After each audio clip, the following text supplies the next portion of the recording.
Fala pessoal, começando aqui a terceira temporada do Birdcast Ouça e Voe e trazendo essa terceira temporada com várias novidades, incluindo aqui a nossa casa, a casa do Bird, que ela vem agora com uma nova configuração, uma nova iluminação bem diferente aqui, uma posição incrível.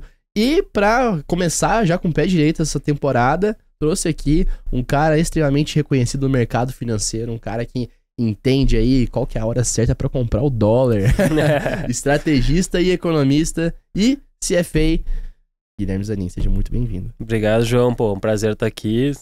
Parabéns pelo estúdio, muito bonito. E vamos conversar um pouco mais aí sobre investimento exterior. Show de bola. E hoje a gente vai trazer aqui várias pautas que tá fazendo com que vários brasileiros aí abram os olhos em relação a investir na terra das Américas ali, né? Como que compra dólar, qual que é o porquê de investir no exterior, e é um assunto, né, Zanin, que vem crescendo muito, né, nos últimos anos, e se intensificou, né, nesse finalzinho de ano. Lá na Avenue vocês devem ter... Teve um pico de demanda bastante. Foi em dezembro, foi quanto de captação? Foi mais de 1 bi. Mais de 1 bilhão. Exato. Em apenas um mês. A gente estava fazendo essa captação num ano, de repente num mês cresceu. Tudo mudou. E agora a gente espera que continue assim todo mês, né? Pace, né? Exato. De 1 bi. Incrível. E pessoal, lembrando, né, sempre aqui com esse novo estúdio, essa nova casa, vale dizer que o Birdcast é um patrocínio especial da Blue 3 Investimentos, uma empresa voltada para o seu momento de vida, de você e da sua família. Invista no seu legado e vista Blue 3 Investimentos, tá? Zanin, vamos começar aqui nossa conversa, que inclusive esse era um podcast que eu queria ter trago já na segunda temporada, mas falei, cara, vamos começar com o pé direito já na terceira, né? E trazendo aqui, eu gosto sempre de dizer, o público, tanto que assiste a gente no YouTube, quanto está ouvindo a gente aí nas plataformas de podcast, é um público que está iniciando no mercado financeiro, é um público que quer começar, né, quer acompanhar histórias de pessoas que trilharam uma caminha, estão trilhando uma caminha dentro do mercado financeiro, e nada melhor do que trazer as origens, né? Então, como que começou, né? Pô, mercado financeiro do nada, foi por causa de Lobo de Wall Street, o que aconteceu que você chegou nesse mundo do mercado, um pouquinho da sua formação, da onde surgiu Guilherme Zanin, o estrategista por trás da Avenue. Legal, show. Bom, eu vou dar um resumo, né, da minha história no mercado. Eu sou do interior do Rio Grande do Sul, Farroupilha. É uma cidade pequena, perto da Serra, entre Bento e Caxias do Sul. Me mudei de lá com 12 anos para Porto Alegre.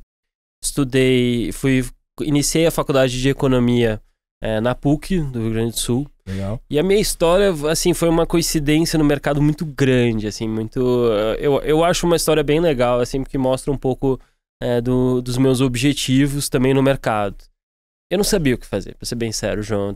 No início eu pensava fazer faculdade de Educação Física. Sério? E o pessoal dizia, não, isso de repente não é uma profissão tão bem remunerada, dá uma olhada em engenharia, você gosta de matemática e tal.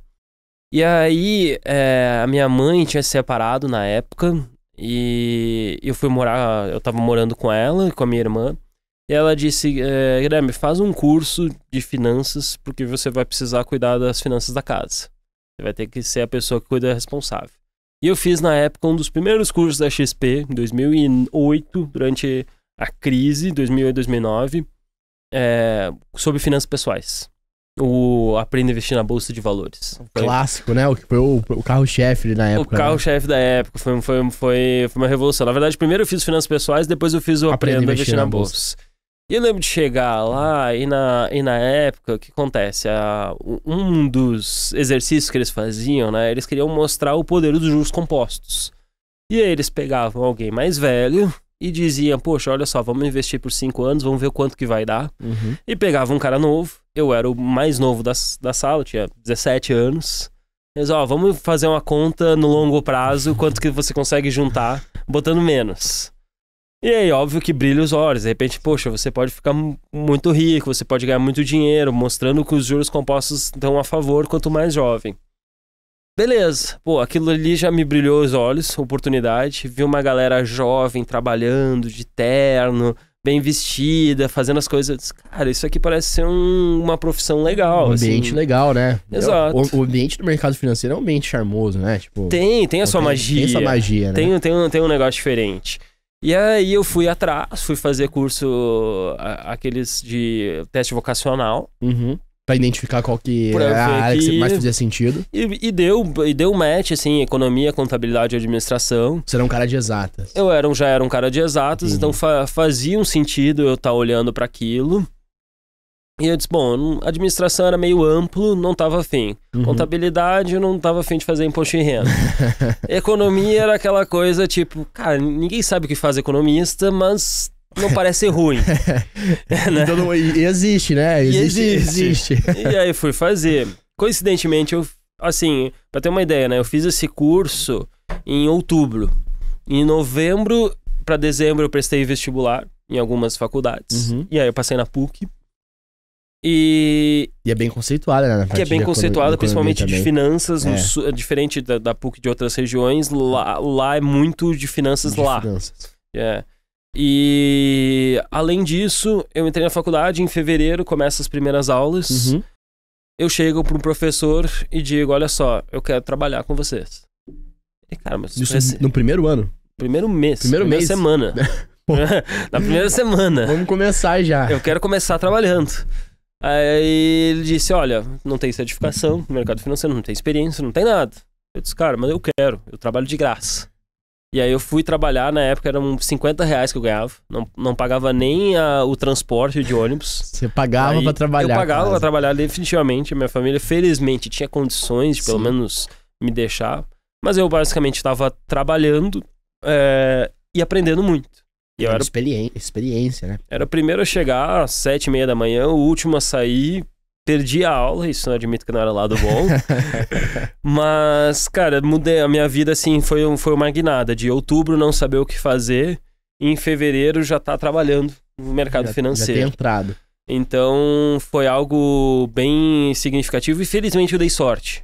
Muitos amigos meus entraram na faculdade, foram mudando, as Uhum. pessoas... Conheci vários que inclusive foram pro mercado financeiro e não continuaram. Eu me encontrei desde o início e... Fez a primeira semana. Desde a primeira semana e já consegui, felizmente, levar até hoje. Aí depois fui crescendo ao longo do tempo. E essa experiência também, né? Eu acho que eu estou passando muito por isso também, porque também tô no início de carreira.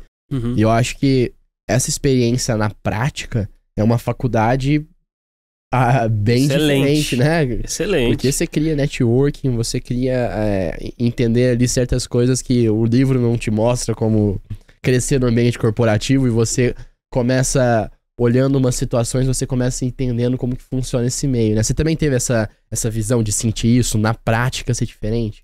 Totalmente diferente, não. É um crescimento... Todo mundo sabe a importância do mercado de trabalho. Sim. E o quanto que ele ensina e quanto que você cresce. Mas eu acho que, assim, eles não são excludentes. Eu acho que é necessário fazer uma faculdade, assim como é necessário, por exemplo, fazer também um intercâmbio. Uhum. São tudo experiências na vida que a gente faz. Você chegou a fazer o intercâmbio? Cheguei. Chegou? Posteriormente, beleza, fui fazendo a faculdade e trabalhando. Uhum. Economia 4 anos também. Economia 4 anos, 4 aí anos. tá. Por causa do trabalho, fiz em 5. Faz parte. Acontece. Eu tranquei a minha, eu tenho que continuar. Exato. Isso é uma coisa sempre que eu digo, assim, é uma coisa do mercado financeiro até bem louca, assim, bem engraçada. Eu conheci vários amigos meus que os caras ganharam dinheiro no mercado financeiro, na época da faculdade, ganharam muito dinheiro, Uhum. e a ponto de desistir da faculdade. De não concluir, né? Eu lembro da minha professora, exatamente essa professora que eu pedi o estágio Sim. na primeira semana, que era coordenadora do curso. Ela disse, não, conversa com outro professor, conversa com esse aqui, vai fazendo o teu caminho. E ela disse, o problema é, se tu for entrar nesse mercado, não para a faculdade. Eu conheço muitos jovens que os caras se iludem e já começam a ganhar tão dinheiro, tão jovem, que aí depois param. E obviamente que todo mercado tem seu ciclo, tem altas Sim. e baixos, e é importante tu ter uma carreira Sim. educacional. Acho que Steve Jobs até fala, às vezes tu nem sabe o que tu tá fazendo uma aula. Daqui a pouco aquela caligrafia que tu fez, aquela aula de contabilidade que foi muito difícil, que você achava que nunca tinha usado, de repente você usa em algum ponto. A maioria das coisas não vai ter utilidade. Realmente o mercado vai te ensinar mais. Mas eu acho que é um networking, é um aprendizado que com certeza vai te trazer frutos. É uma fase que precisa existir, né? Que precisa existir. Não adianta as pessoas quererem pular isso. Ok, mas financeiramente eu tô indo, ou eu tô fazendo as coisas que eu gosto, mas, cara, mas às vezes tem que fazer as coisas que tu não gosta. Só porque você não gosta não quer dizer que não seja bom, né? Não, legal. E aí, Zanin, você chegou essa trajetória, chegou a concluir depois ali sua faculdade, com experiência já. Qual que era a área que você mais estava identificando na época dentro do mercado financeiro, assim? A parte comercial, a parte mais técnica e o porquê disso? Legal. Agora, até eu lembrei, né? No final eu também enrolei agora sobre falar do intercâmbio, né? Fiz o intercâmbio pra Londres quase no final da faculdade, assim. Mas aí eu já tava um pouco mais... Tinha menos aulas, Londres, 3 meses. Pô, legal, então, assim, foi uma experiência que você... Foi excelente. Principalmente melhorar o inglês. Assim, que é uma skill também... Importantíssima. Essencial, né? Essencial. Ainda mais que a gente vai falar, né? Investimento exterior.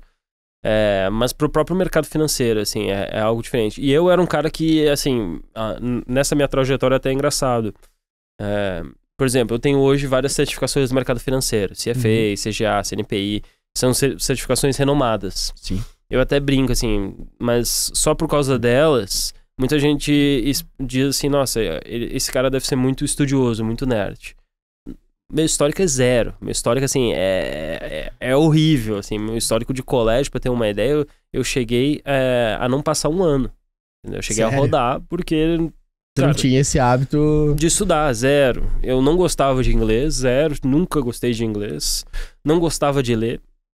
Só que quando eu comecei a faculdade, eu lembro de um professor, na verdade, não professor não. Foi quase um professor. Era um colega de trabalho que era um grande amigo que foi um professor pra mim, um cara mais velho, mentor. E ele me deu um livro. E, cara, era o Alexandre Pova, Coming to My Trading Room, que aqui no Brasil eles traduziram diferente, né? Aprenda a operar no mercado. É um livro de análise gráfica. Cara, eu devorei aquele livro em 3 dias. 2 dias. Pra quem não lia, quem odiava ler... Em inglês ainda? Exato. Não, esse ele me deu, esse eu peguei em português. Aí depois ele me deu um inglês. E eu com dificuldade, cara, com definitivamente o dicionário do lado pra várias palavras que eu não entendia. Olhando ali. Pra poder ler. Então assim, por isso que eu digo que eu me encontrei no mercado. Porque ele me fez, por exemplo, ler, que era uma coisa que eu não gostava. Hoje eu gosto muito de ler. Mas eu gosto de ler sobre mercado.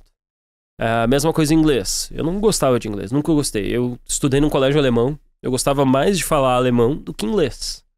Só que o mercado financeiro é inglês. É inglês. Se tu quer aprender os melhores conteúdos, tem que saber inglês. Todos são em inglês, né? Então, eu me obriguei. Eu fiz o intercâmbio porque eu quis. Eu paguei, eu fui atrás e eu fiz. Entendi.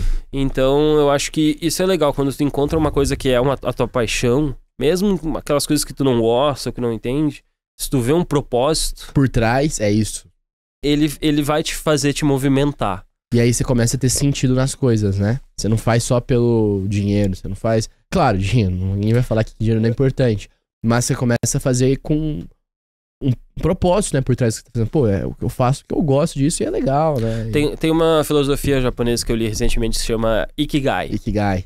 Já conhece, né? Que é você ter são 4 vertentes, né? Você fazer uma coisa que você agrega à sociedade, uma coisa que você gosta...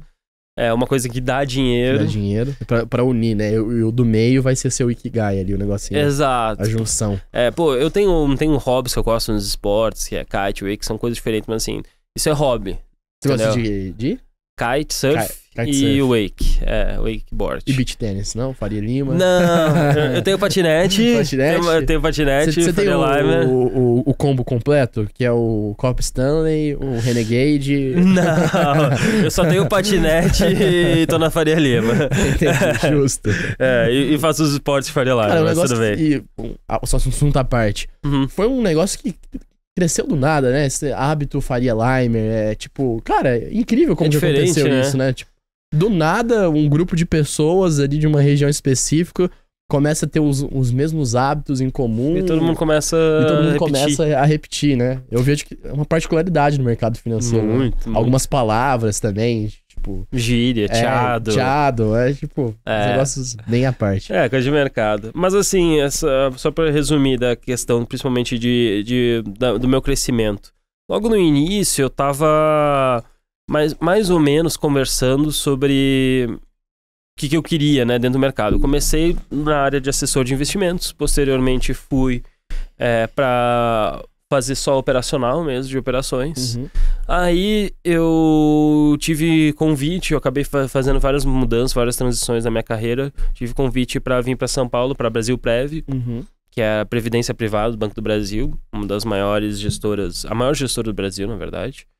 E aí foi uma experiência gigantesca. Eu saio de um lado pessoa física, com quantidades gigantescas, mas volumes financeiros pequenos. Sim. E de repente eu vou para um mercado que é institucional, é o maior institucional no Brasil. E tem uma grande mudança, né? Não só de cidade, processos, de processos, não, a diferença, seja burocrática, seja regras, seja formas de operar. Então foi um aprendizado gigantesco. Sim. E eu sempre quis uma área mais técnica. Eu disse, cara, não fiz comercial por muito tempo, mas eu gostava disso, eu buscava certificações, eu buscava conhecimento. Eu até lembro de uma vez um chefe meu, e eu perguntei pra ele assim, eu perguntei como é que eu tava indo no semestre e tal. Ele disse, pô, Guilherme, mas não captou nada. Aí eu disse, mas eu tô aprendendo ainda, tipo, sou jovem, eu preciso aprender, não vou conseguir captar muito enquanto eu não souber. E aí ele disse, olha, tá vendo aquele outro cara ali? Ele com certeza sabe menos do que tu, mas ele captou mais. Então, assim, às vezes no mercado, um lado comercial não precisa ser tão técnico. Na verdade, precisa ser relacionamento, precisa ser outras coisas. Eu dizer, não, mas eu quero aprender mais. Né? Exato. E eu quero evoluir mais no técnico. Entendi. Então, sua vertente era mais técnica do que de comercial. Aí fui para gestão e posteriormente agora em análise. Então, assim, são duas áreas que a gente tem menos contato com o público. Entendi. Quem faz geralmente o comercial, o relacionamento, e a gente faz mais as informações, ajuda mais com a grade. Conteúdo ali em específico, né? Exato. Eu sou um cara mais comercial. Eu sou um cara mais comunicativo, mas eu acho que eu entendo assim, não existe um bom comercial se não tiver um bom técnico de suporte, por trás, né? Não existe ter só um bom técnico se não tiver um bom comercial lá na ponta. Total. Então é um trabalho que une e cria um bom resultado pro cliente, né?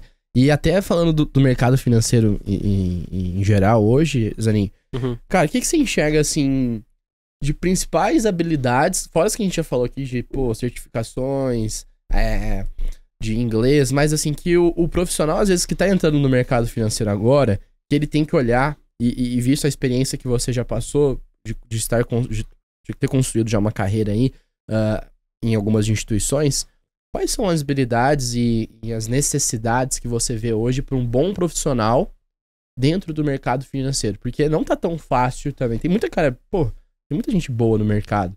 Qual é na sua visão? O que forma um bom profissional? Legal. A gente até recentemente, a gente teve uma leva de novos entrantes na Evian, né? E a gente acabava entrevistando e tudo mais, e eu sempre falei uma única coisa que eu entendo que é importante. Você entender que a gente chama de os 3 pilares, né? Legal. Cara, ou você tem um conhecimento já de mercado muito bom, que te agrega, que provavelmente você ou conhece pessoas, ou conhece alguma área específica, poxa, seja bond, seja fundo, seja cripto. Você é um expert naquilo, então você é referência. Ou você tem um lado de certificações forte. Então você tem todas as certificações que normalmente elas são importantes. Poxa, quero abrir uma casa de análise, precisa ter o certificado. Não adianta querer abrir uma análise só sem certificado. Não vai conseguir. Quero ser gestor. Não adianta você querer ser gestor sem o certificado de gestor. Quero trabalhar com investimentos no exterior. Beleza, mas precisa ter uma certificação de exterior. Então seria certificação, conhecimento e o terceiro, programação. Programação? Hoje o mercado financeiro está muito, assim, não que no passado não fosse, mas no passado era Excel. Eu lembro no primeiro semestre também, uma dica que a minha professora tinha me dado na época foi: faça um curso de Excel. Fiz um no Senac, fiz o básico, depois fiz o avançado, VBA. Eu fiz um curso também de Excel, acho que é importante fazer. É importante, não, eu até brinco, até hoje o mercado financeiro é praticamente todo no Excel. Eu acredito que o blockchain vai melhorar isso, o próprio Python agora tem entrado muito forte nesse tipo de coisa. Power BI, né? Power BI, tudo tem ido para uma modernização, mas no final ainda tem muita planilha de Excelzão, pelo menos no backup ali, garantindo.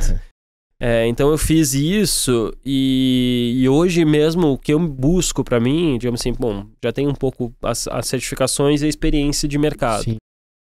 Hoje eu mesmo, como profissional, ainda quero evoluir mais em programação. Tenho feito cursos de R e tudo mais. Eu diria que esses 3 pilares são extremamente importantes. Não precisa fazer os 3 juntos, começa focando num, vou fazer uma certificação, não, vou estar trabalhando no mercado e tudo mais. Mas eu diria que esses 3, assim... São os essenciais. São os essenciais. E, obviamente, pro comercial, ele tem que ter um relacionamento. Mas aí... É algo que tem que ser construído. É algo meio natural. Se o cara quer essa área, provavelmente ele já faz isso meio... No final de semana dele. Exato. Na vida dele tradicional. Então, ele vai melhorar essas 3 fazendo o que ele faz já bem, que é o comercial. Legal. E eu acho também outro ponto que eu acho que é legal acrescentar, isso pra toda a área. O cara também... Às vezes ele entra e... É até complicado fazer isso porque eu também sou novo, mas assim...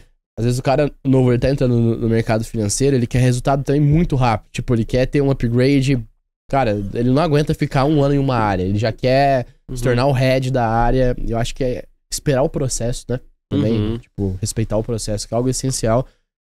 E que em toda área isso vai ser primordial, né? E cruzar, acho que quanto mais você tiver uma visão 360 do negócio... Melhor é você não ficar só numa caixinha, né? Você, cara, deixa eu conhecer um pouco a área de renda variável Brasil, deixa eu conhecer um pouquinho da área de seguros, enfim, você vai mesclando, né? Eu acho que assim, o que acontece? O mercado financeiro em geral, ele tem um crescimento até bem rápido, entendeu? O que a gente falou, a questão é que não é de semanas, meses. Mas assim, pelo que eu vejo, a minha experiência, praticamente todas as pessoas, todas as áreas, elas estão crescendo, pelo menos assim... a cada 1, 2 anos tu vê uma grande mudança na maioria das pessoas. Para alguns vão pensar, poxa, esperei 2 anos, é muita coisa. Mas eu mesmo que tive experiência em instituições financeiras mais tradicionais e com um pensamento mais antigo, se fala de anos, né? Fala de 5, 10 anos, entendeu? E a gente vê várias empresas jovens hoje dando possibilidade para um cara crescer já em 6 meses e 1 ano e ganhar mais, seja... partnership, seja ter um aumento de salário, ganhar um bônus. Então, assim, talvez o problema seja, e eu tenho grandes discussões, eu tenho lido bastante sobre psicologia, as questões das mídias, né, que acabam, as redes sociais, que acabam fazendo que tudo parece muito melhor à volta, né? Aquela coisa, tá todo mundo viajando, tá todo mundo crescendo e eu tô estagnado. A melhor coisa pra tu tentar te precaver disso é você se comparar com o seu eu do passado. Mas, cara, como que eu tava 1 ano atrás? O que eu tava planejando? Mudou alguma coisa? As coisas estão acontecendo? Estão indo ou não estão indo? Fazer esse acompanhamento, né, de trajetória, né? Exato, a comparação com você do passado e não com os outros. Porque senão, assim, sempre vai ter alguém que vai... Tem a história aquele do Mayweather, né? Como que é essa? O lutador famoso lá de MMA. O cara... rico, recebia mais de $1 milhão por luta e tudo mais, tava muito bem de vida, foi pra Mônaco, ele chegou lá, ele tinha um barco em Mônaco, todo mundo feliz, quem não tá feliz, quem não tem um barco em Mônaco? Aí ele pega e chega e tá passa do lado de um iate russo de, sei lá, 300, 500 milhões, e ele fica, poxa, é isso aqui que eu quero. Será que aquele cara não tá feliz com tudo que ele já atingiu, tudo que ele aconteceu? Tanta gente não gostaria de estar no lugar dele e ele pensa, sempre tem alguém a mais. Sempre vai ter o cara em cima, né? Exato. Então eu acho que assim, mesmo que, eu vou atingir o status de Elon Musk e Jeff Bezos. Legal, mas assim, não é isso que motivou eles a chegar lá. Não foi o iate ou chegar no negócio. Foi um processo, né? E aproveitar o processo é algo essencial também. Exato. Tem que aproveitar o processo. E aproveitando aqui a nossa fala de aproveitar o processo, vale dizer que você tem que aproveitar o processo construindo o seu legado, né? E para isso, a Blue3 está aí para te ajudar a construir o seu legado financeiro, seu e da sua família, investindo com os melhores profissionais do mercado. Então, invista no seu legado, invista Blue3 Investimentos. E pra gente continuar aqui, Zanin, entrando agora em assuntos mais específicos. Comprar dólar... Ou não. Ou não. Qual é o momento pra comprar dólar? Vamos não dar um passo atrás. Vamos voltar aqui agora no assunto até chegar em dólar, que é complicado. A gente tem uma população, mais de metade da população brasileira endividada. Então, calma aí, já vai chegar no assunto comprar dólar. Por que você acha que hoje mais de 50% da população brasileira é endividada? Sendo bem direto, assim. Sendo bem direto, é normal que a gente pense primeiro como uma educação financeira, como um brasileiro que não tem uma educação. Não faz sentido a gente estar, inclusive, tão endividado com taxas de juros e com spreads bancários que a gente tem no Brasil. Uhum. A população não deveria ter esse tipo de endividamento tão elevado. Mas eu acho, principalmente, assim, não só a educação financeira que causa um certo problema, como existe Uma vez eu li uma história que eu achei bem interessante, né? Que fala, assim, as diferenças, e aqui eu não... Vou tentar não ser polêmico, tá? Talvez alguns vão discordar de mim, mas, de novo, é um livro que eu li, e eu concordo um pouco com a ideia, as pessoas podem discordar, né? Que fala um pouco das questões também religiosas. No Brasil, a gente tem um lado mais católico, que é um pouco mais fervoroso. Sim. A gente é a maior nação católica do mundo, né? Segundo o próprio Vaticano. E os Estados Unidos vem da anglicana, que é uma derivada da católica e tudo mais. Mas qual que é a diferença principal? A igreja anglicana, ela tem um lado que o lucro, se pegar a palavra em inglês, ela se chama profit. Profit, se a gente fosse traduzir ao pé da letra, seria proeficiência. Então é o seguinte, o João tem um podcast que ele é muito bom e tá ganhando dinheiro. Ele tá tendo profit, ele tá sendo proeficiente. Ele tá agregando para todo mundo que tá ouvindo. Já no Brasil, quando a gente fala de lucro, a palavra lucro vem de logro. Logro vem de você estar roubando. Que é algo que a igreja fala, poxa, você não pode tentar ganhar lucro em cima do outro, você tem que distribuir. Algo feio, não pode. Exato. Então, assim, a gente tem... isso, obviamente, remonta coisas do passado. Poxa, Guilherme, não vou dizer que eu penso isso. Mas é diferente a mentalidade, por exemplo, do americano, que é muito endividado, sim. Ele tem muito cartão de crédito, tem 5, 10 cartões de crédito. O brasileiro tem menos, porque não consegue ter tantos no final, né? Não. Senão tem um grande problema. Mas, assim, o americano também tem orgulho de falar, poxa, eu ganho $100 mil por ano, eu ganho 150. Pô, esse ano foi um ano bom, ganhei 300. Mas até uma conta de quanto que ganha por ano, né? Eu vejo que isso, o brasileiro não sabe, às vezes, quanto que ele ganha por ano. Não sabe por hora. Por hora, qual que é a hora dele? Qual que é a hora dele? Pô, quanto tempo eu tô perdendo aqui, quanto que eu tô gastando por hora pra gastar almoço. Então, assim, ele tem orgulho do trabalho e da proficiência. Já no Brasil, a gente tem aquela coisa, poxa, se você tá ganhando dinheiro, tu tá tirando de alguém. Não pode, né? Sempre vai ter o vilão da história. Exato. Então a gente tem um problema de educação financeira com uma história com relação ao dinheiro que eu vejo que é muito complicada da gente tirar, e são coisas que vão mudar com décadas. Entendi. Felizmente, o próprio trabalho da Blue, o próprio trabalho de corretoras, bancos, as fintechs crescendo, Sim. estão melhorando o arcabouço financeiro brasileiro. Trazendo isso mais... Exato. Porque eu vejo que é um problema estrutural, né?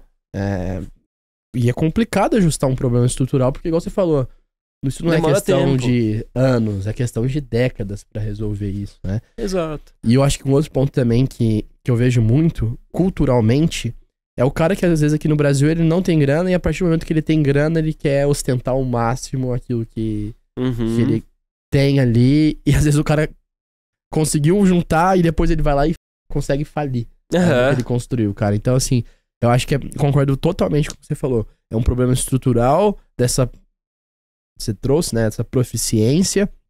E o cara também tem uma visão de construir um patrimônio, que eu vejo que às vezes as pessoas elas passam a vida inteira no automático, sem olhar e falar, o que eu tô construindo de patrimônio, né? Você fala, pô, qual que é o meu próximo passo? Claro, você não precisa ser o próximo Jeff Bezos, mas o que você pode construir na sua realidade que te conforte, né? E o próprio histórico brasileiro, se a gente para pensar, João, assim, beleza, a gente é relativamente jovem falando, né, mas eu estudei, por exemplo, bastante faculdade de economia e aí acabei me especializando bastante sobre isso, os negócios. E o brasileiro, ele cria um negócio pensando para 3, 6 meses dar lucro. Não é à toa que o brasileiro é tão bom em criar negócio, né? A gente diz assim, pô, se tu consegue criar um negócio no Brasil, tu consegue em qualquer lugar do mundo. Qualquer lugar. Porque tu tá num ambiente totalmente inóspito, com impostos elevados, com dificuldade, com todo mundo batendo contra o cliente, batendo contra o governo, batendo contra todo Todos. mundo indo, e o cara consegue daqui a pouco se dar bem. Sim. Beleza. Nos Estados Unidos, você começa um negócio fazendo um lease de 3 a 5 anos, entendeu? Que 3 a 5 anos. Pra você começar a dar lucro, para o negócio começar a girar, a evoluir. Só que por que isso acontecia? Porque a gente tinha um problema no passado de hiperinflação, tinha um problema estrutural, mudanças, instabilidade, não tinha uma moeda única. Moeda fraca. Sempre teve, né? Várias moedas fracas. Né? Exato. Então, assim, ao longo do tempo, várias questões estruturais fizeram com que o Brasil fosse esse negócio mais imediatista. Entendi. E eu acho que isso também explica um pouco do porquê que o brasileiro é tão endividado. Ele pensa no agora e é mais difícil dele pensar no longo prazo. Enxergar esse horizonte, né? Sensacional. E, bom, entendemos essa questão estrutural e entrando no que vem acontecendo no mercado financeiro nos últimos anos, né? Vem aumentado o número de CPFs na bolsa, pessoal indo para as corretoras fazendo um ótimo trabalho, os agentes autônomos também fazendo um ótimo trabalho junto aos clientes. Chegou a fase em que chega o tema investir no exterior, né? Investir fora, ter uma conta nos Estados Unidos. E a primeira coisa que surge, e agora não tanto, mas quando eu fazia reunião com os clientes, a primeira objeção era, isso é coisa pra multimilionário. Né? Tem uma conta no exterior, tem uma conta no Bank of America, Citibank. Por que você acha isso?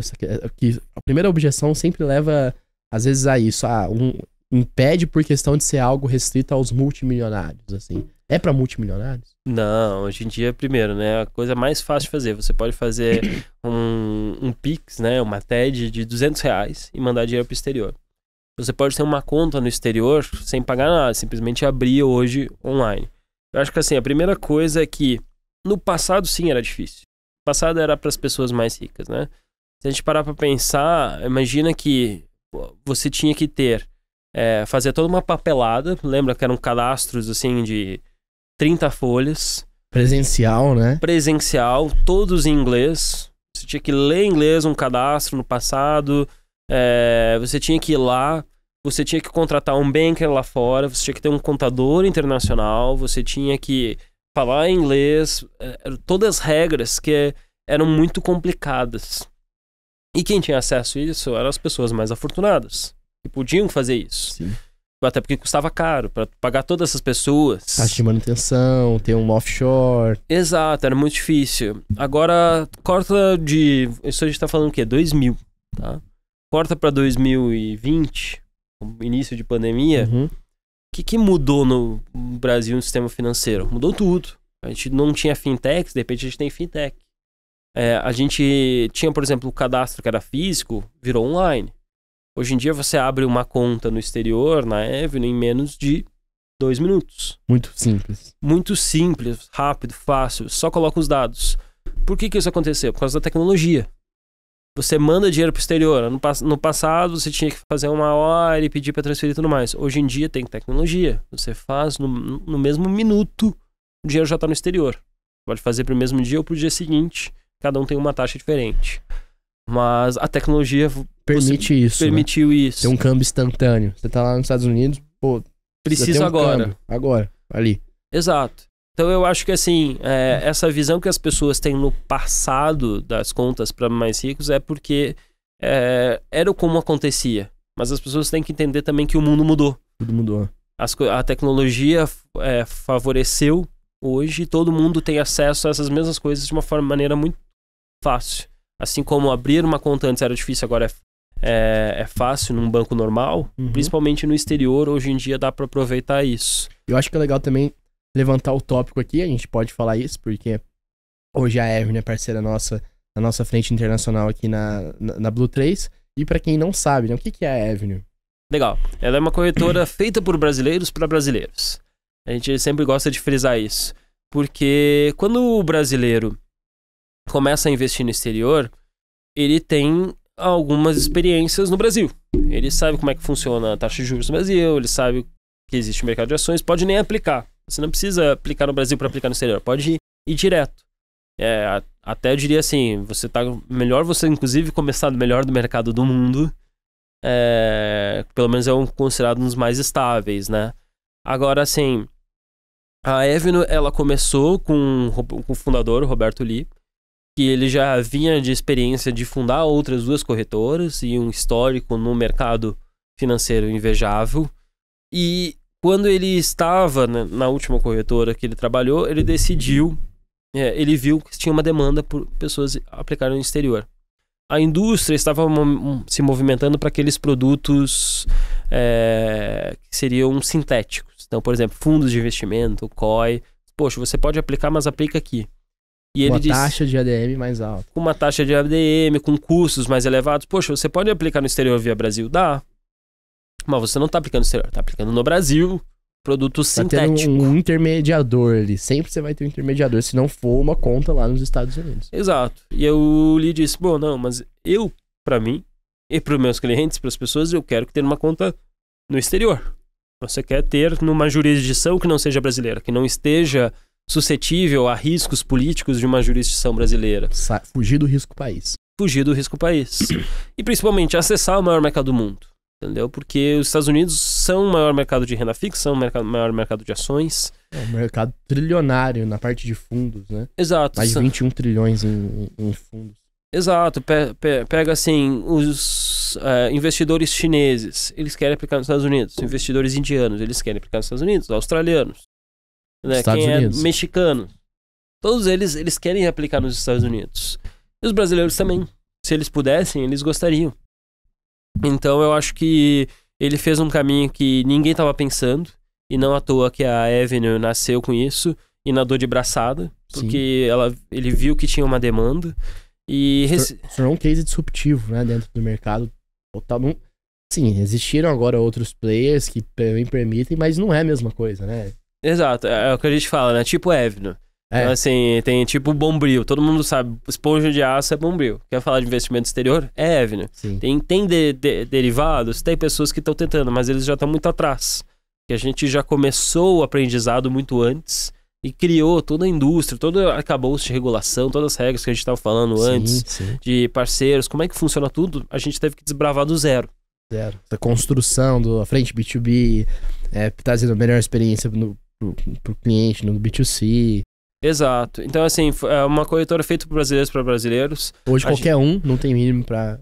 Um mínimo para fazer uma TED é R$200, não tem custo de manutenção, você abre uma conta em 5 minutos, toda em português. Integração tributária já pronta no aplicativo. Com atendimento em português, relatórios de imposto de renda em português, com vídeos, tutoriais explicando. E outra coisa também que eu acho legal trazer é que não é proibido ter uma conta fora, né? Porque às vezes a gente levanta... Sempre acontece isso comigo em reunião. Eu falo de termo offshore, né? E se você... Caso a gente use o offshore, se for uma conta PJ, né? Se for pra colocar ali. Aí o pessoal às vezes surge, pô, mas não é proibido ter uma conta paraíso fiscal, né? Não. Assim, a regulação, ela permite você ter uma conta. Nunca foi ilegal. O problema é que no passado a gente teve experiências de pessoas fazendo com coisas legais. Aí que é o problema. E ficou caracterizado por isso. Sim. Mas assim, na legislação permite. Por exemplo, na Avenue, né? Quando a gente faz, você tem uma conta no exterior. Você abre uma conta, você vai mandar o dinheiro no Brasil, para uma conta no Brasil. A gente vai fazer no seu nome a transferência para conta no exterior. E com você vai ter number ali com account number para sua conta no exterior. E isso vai ser registrado no Banco Central. E o Banco Central vai saber. Então, assim, não tem como, mas eu não quero declarar. Não. A gente só faz a coisa assim, extremamente correta. E não é qualquer valor também que você pode enviar. Os clientes têm um limite de câmbio. Depende do imposto de renda. Tem várias questões assim que dá pra aumentar o limite e tudo mais, sempre fazer. Mas assim, o lastro, né? Porque até é pra impedir essas operações ilegais. Lavagem de dinheiro e outras coisas. Tem lá declarado 1 milhão no IR dele, o cara quer chegar a mandar 80 milhões, né? Pô, e aí, da onde é esse lastro? Né? Exato. Assim, não é com a gente. É o que a gente diz assim, cara... A gente tá fazendo tudo extremamente correto pra você mandar, então você fazer direitinho. Perfeito. A gente quer a credibilidade e a confiança. Sim. E agora a fase que a gente tá, né? esse assunto investimentos internacionais, ele tá na pauta de todos os influenciadores de finanças. Todos estão falando, comprar dólar, investir no mercado americano. É a hora pra comprar dólar, né? Eu já vou saber a resposta, mas pro pessoal que tá ouvindo aqui e assistindo a gente, é a hora pra comprar dólar? Por que comprar dólar? Assim, a gente até brinca, né? O dólar caro é aquele dólar que você não tem. Não existe dólar caro. Poxa, será que eu vou comprar agora? Não tá caro? Será que não vai cair mais? Você só vai comprar um dólar caro que você não tem. Porque é considerada a moeda porto seguro do mundo, né? A gente vê todos os investidores, australianos, africanos, argentinos, chineses, todos eles têm uma parte da sua reserva nos Estados Unidos, dolarizada. É uma moeda que está desde 1792. Então, assim, está há muito tempo no mercado. Quantas moedas você consegue tirar da carteira e falar, tá se provando ao longo do tempo? Se provando ao longo do tempo. É o que a gente fala, assim, os Estados Unidos, eles têm uma atração grande de mentes. Quem estuda no Brasil quer fazer um mestrado, doutorado no nível mais elevado, vai para os Estados Unidos, que tem algumas das melhores universidades. Eles atraem o capital humano, que a gente chama. Sim. Algumas das mentes mais brilhantes do mundo. O prêmio Nobel, da onde que vem? A maioria dos Estados Unidos. Quando a gente fala em termos de proteção à propriedade privada, né? Então, casas ou própria moeda conta. Os Estados Unidos são extremamente seguros nesse sentido. Historicamente, eles, assim, você não pode tocar na minha propriedade. Uhum. Diferente de mercados emergentes, onde a gente tem riscos suscetíveis de governos querendo intervir no seu patrimônio. Seja imóvel, seja dinheiro, seja qualquer outra forma. Então, assim, essa lei máxima que faz com que a gente tenha a segurança dos Estados Unidos. Então, eu acho que, assim, não existe momento para você comprar um dólar, e sim você tem que ir comprando ao longo do tempo. Tornar um hábito, né? Fazer se tornar um hábito comprar dólar. Exato. E, assim, pensando para longo prazo, eu até brinco, assim, eu tenho uma história que eu gosto de contar. Foi quando eu vim para São Paulo. Uhum. Eu vim, na época, eu fui fazer a entrevista, na verdade, para o antigo banco que eu trabalhei. Peguei o voo de lá de Porto Alegre, vim para São Paulo, eu fiz a entrevista. Quando eu voltei, eu tinha que esperar, eu tinha perdido meu dólar da sorte. Aquele dólar que normalmente você ganha, que tem na carteira e tudo mais. Eu vou aqui na casa de câmbio e vou comprar um dólar. Legal, cheguei lá, na época tava 3-1. E eu achava que tava caro. Eu achava assim, nossa... 3-1. Tinha subido... Sonho. tinha subido de 2-1 para 3. De R$2 para 3. E eu disse, cara, tá muito caro. Nossa senhora, não faz sentido. Eu vou comprar agora. Eu tô comprando no topo. Que errado que eu tô fazendo isso. Tá, vamos comprar aí $1. Não tem problema. Normalmente o dólar tem que ganhar, né? Mas, pô, eu vou comprar... Se eu conseguir esse trabalho, esse emprego, vai ser o meu... dólar da sorte mesmo, porque eu ganhei, consegui o que eu queria. Se eu não conseguir, depois eu vendo, entrego, sei lá, não fico com ele, né? Beleza, fui na casa de câmbio, no banco famoso até, que é um pouco mais caro. Pedi no banco, disse assim, cara, quero comprar um dólar. Aí ele me deu $1 e tal, custa R$7. Eu disse, cara, não faz sentido. 3-1, não tá 7 para 1. R$7. Não tá 7 para 1, tá 3-1. Aí ele, o problema é que tem as taxas. Tax. Não, taxas. Só taxas. Só taxa do corretor. O spread mais a taxa deles. E o mínimo. O spread de R$4. Então, assim, custou 4. O spread, a taxa custou mais caro do que o dólar. Mas beleza, comprei. R$7, ok. Paguei, ganhei meu dólar da sorte, ok. Mas a minha cabeça de economista veio pensando, eu disse, cara, foi o pior negócio da minha vida que eu fiz. Eu tô muito errado, eu jamais devia ter feito isso. Por que eu fiz? Eu vai dizer, pô, Guilherme, por que tá te preocupando com isso? Enquanto eu tava no voo, eu vim pensando, o que explica o dólar tá 3, 4? Ou o que ele explica ele tá 7 a 9? Um é o diferencial de crescimento. Então, assim, o Brasil crescer mais que os Estados Unidos. Já teve um período que isso aconteceu, no boom das commodities. Só que hoje a gente não vê isso acontecer. Uhum. E assim, tirando o que na economia a gente fala que é capital e trabalho, Brasil tem um pouco mais de trabalho, que tem uma população ainda crescendo um pouco maior que os Estados Unidos. Sim. O principal fator de longo prazo que faz uma nação crescer é tecnologia. E aonde que estão as principais tecnologias do mundo? Estados Unidos e China. Aonde que a China... Ali. A China tem um capital humano gigantesco. Eles investem em tecnologia. Porque eles sabem que o capital humano se esgota. Tecnologia não. Não. Vale do Silício sabem que o importante para o país crescer vem de regiões como aquela, vem de crescimentos como essa. E o Brasil, infelizmente, não tem esse olhar. A gente é o país das commodities e bancos. E a gente vai crescer, tudo bem. A gente vai continuar sendo o celeiro do mundo e não é errado. Mas não espere a gente crescer muito a mais. Porque a gente não tem a tecnologia, a gente importa.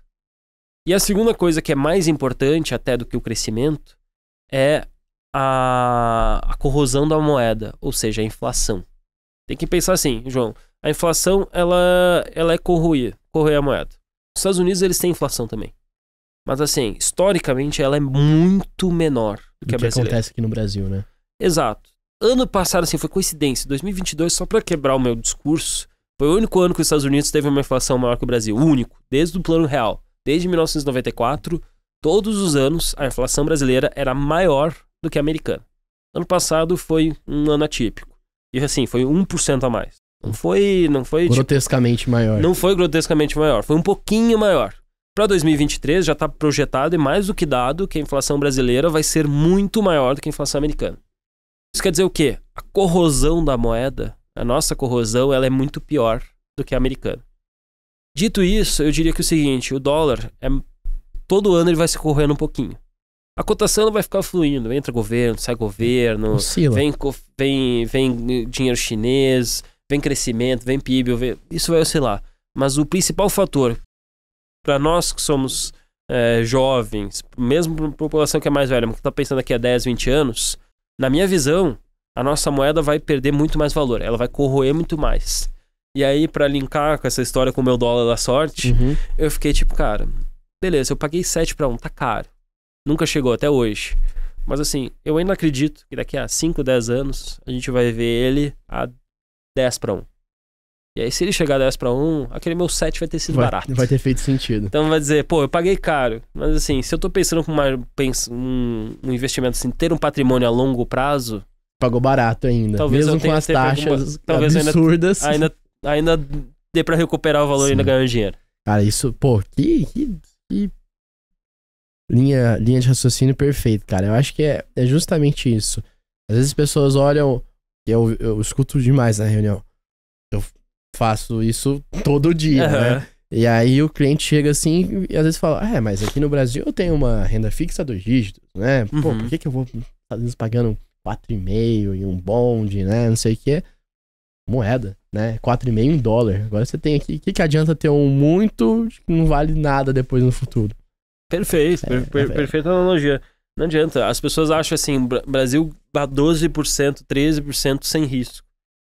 Claro que tem risco, entendeu? Risco país, é absurdo. É risco retorno, tá? Se os Estados Unidos pagam 4... Né? É o Sharp do país. Se o Brasil paga... Os Estados Unidos pagam 4 e os Estados Unidos... Não, desculpa, vamos lá, repetir.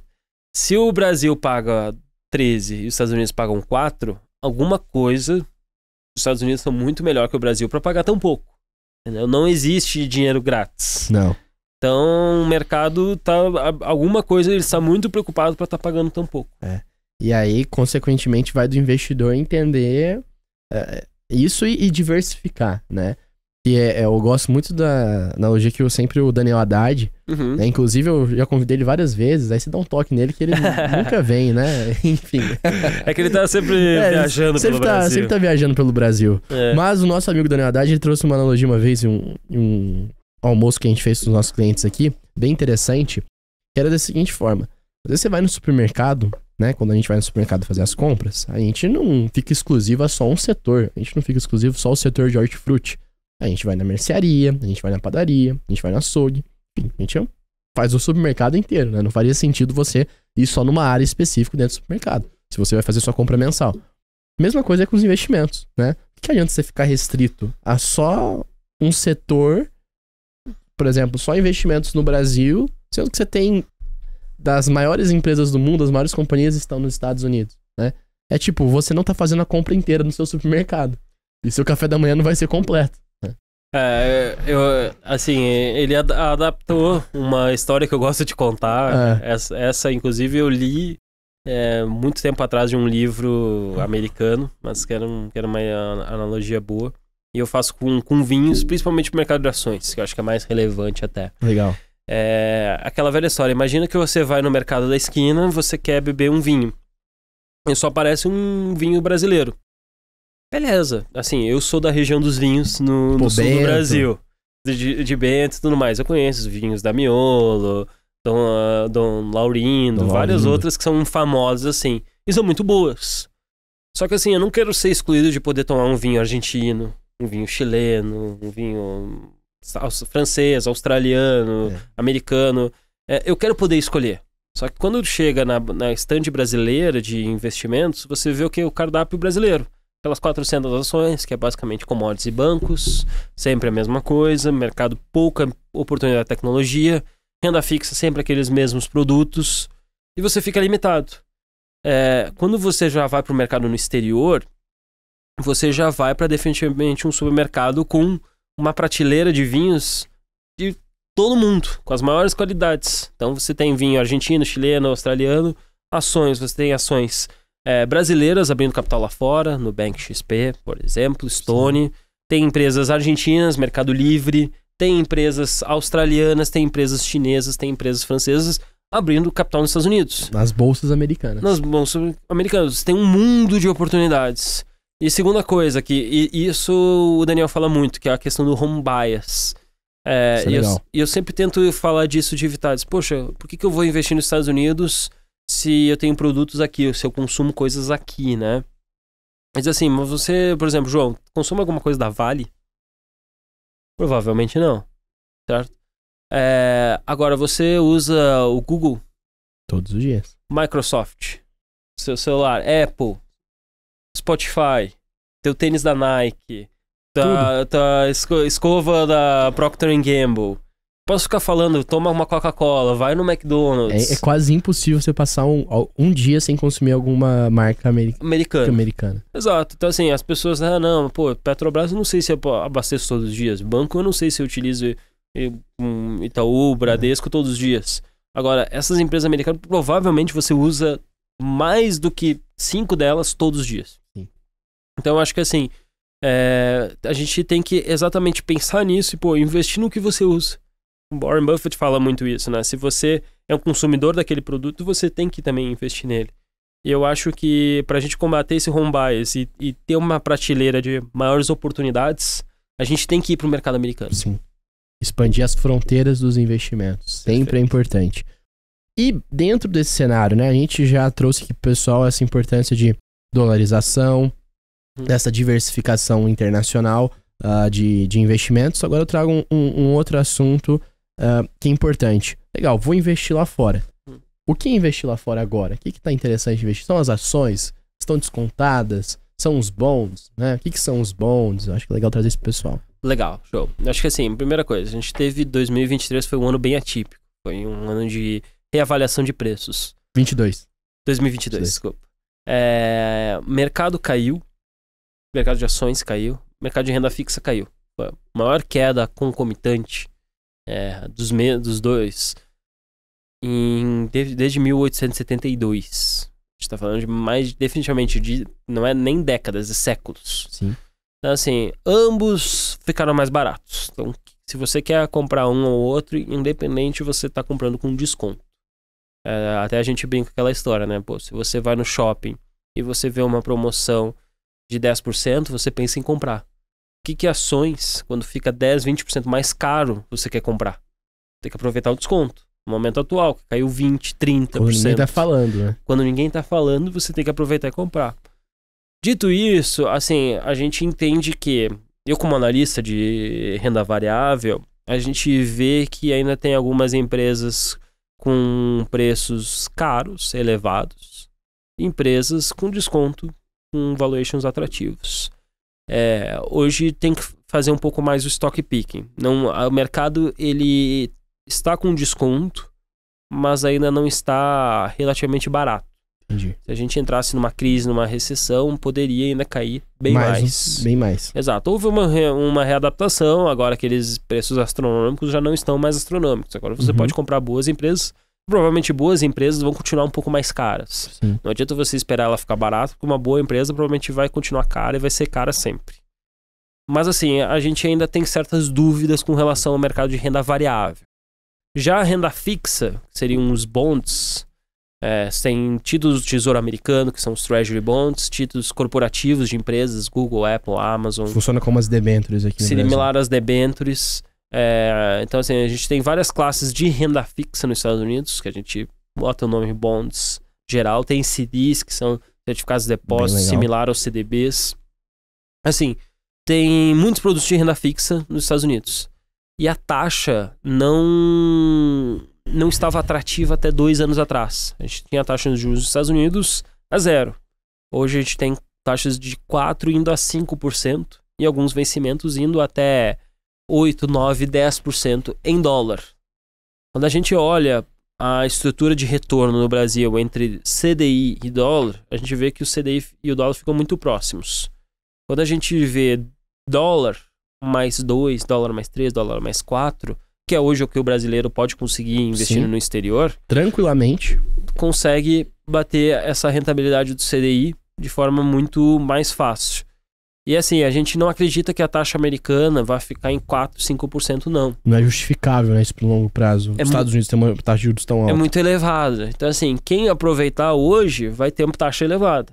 A gente acredita que nos próximos anos já vai estar mais baixo. Já vai estar 2, 3%. Qual que é o intervalo que tá agora? A taxa de juros nos Estados Unidos, pessoal? Entre 4% e 5%. Dependendo de quando sair aqui o podcast, o Banco Central vai definir. Mas vamos colocar entre 4% e 5%. Com expectativas já de queda, entendeu? Porque a inflação americana vai cair. Vai cair lá para 3%, segundo o próprio Banco Central Americano, Fed, com expectativa de ir para 2%. Se isso acontecer, a taxa de juros americana não pode ficar com 5%. Não faz sentido nenhum. Porque dá um ganho de real de 3%. É quase um ganho real do Brasil. O ganho real do Brasil é 6%, mas assim, um ganho muito elevado para uma nação muito consolidada. Muito consolidada. E o próprio Banco Central vai dizer, não preciso. Normalmente vai ficar muito próximo da inflação. Às vezes um pequeno ganho real, às vezes até abaixo do ganho real. Mas assim, quem aproveitar o momento agora, né, de fazer uma posição ali... Pra nós, assim, é mais no-brainer, assim, independente do perfil. É claro que um perfil mais conservador vai pegar renda fixa mais curta, mais de curto prazo, mais garantido e tudo mais. Mas assim, mesmo para quem pensa em ações, tem que dar uma olhada com carinho em renda fixa. E a gente teve uma das maiores quedas da renda fixa da história. Hoje tem uma volta no mercado, aproveitar essa taxa, marcação a mercado. Para nós, acho que faz total sentido hoje o brasileiro aliar o que ele já gosta de renda fixa com dólar, numa taxa atrativa. E isso em um lugar seguro e confiável, que é a Avenue, né? Então, eu acho que a gente trouxe aqui hoje pro pessoal um pouquinho dessa visão de quem é o Zanin, que eu acho que a gente tem que mostrar isso mais pro pessoal, tanto pros nossos clientes aqui na Blue 3, quanto pro pessoal que acompanha a gente aqui no Bird, né? E acompanhar a sua trajetória, eu acho que isso é sensacional. Todo mundo que vem ali com esse desejo de construir algo, e você é um cara que eu vejo bastante isso, tornando referência, não só na Avenue, mas sendo uma opinião relevante para vários ditadores de opinião no mercado financeiro. Eu acho isso bem interessante, né? E a gente trouxe aqui essa necessidade, né, pessoal? Investir em dólar, né? Dolarização. Então, como você disse, não tem um timing certo pra comprar o dólar, né? Tenha dólar, isso é o essencial. Zanin, pra gente finalizar aqui, já dando os nossos últimos discursos aqui, gosto sempre de fazer isso com todos os convidados, tá? Se a gente fosse definir uma pergunta em especial, que eu sempre faço o que é sucesso pra você? Eu gosto sempre de trazer isso de todas as pessoas que vêm aqui. Bem filosófica, tem que parar pra pensar um pouco. Né? O que é sucesso pra mim? Eu acho que é atingir meus próprios objetivos. Entendi. Sejam eles profissionais, pessoais, os dois. Exatamente. Eu acho que atingir... Cara, eu sou um cara bem pragmático nesse sentido. Todo ano tento colocar minhas metas, meus objetivos escritos. E, obviamente, tem anos que bate, tem anos que não bate. Mas ter uma vida que realmente faça sentido e que eu consiga atingir as coisas que eu gosto. Eu acho que eu praticamente não sou fã dessas histórias de legado, de pensamentos. Eu acho que, assim, que a gente é bastante, peço desculpa, assim, mas egoísta. A gente vê o legado dos outros, acha interessante, mas quer construir o seu próprio. A gente tá pensando sempre na nossa história. E na minha história eu quero que, cara, consiga construir uma família, esteja algo interessante, que meus pais estejam bem, que minha namorada esteja bem, que as coisas estejam acontecendo.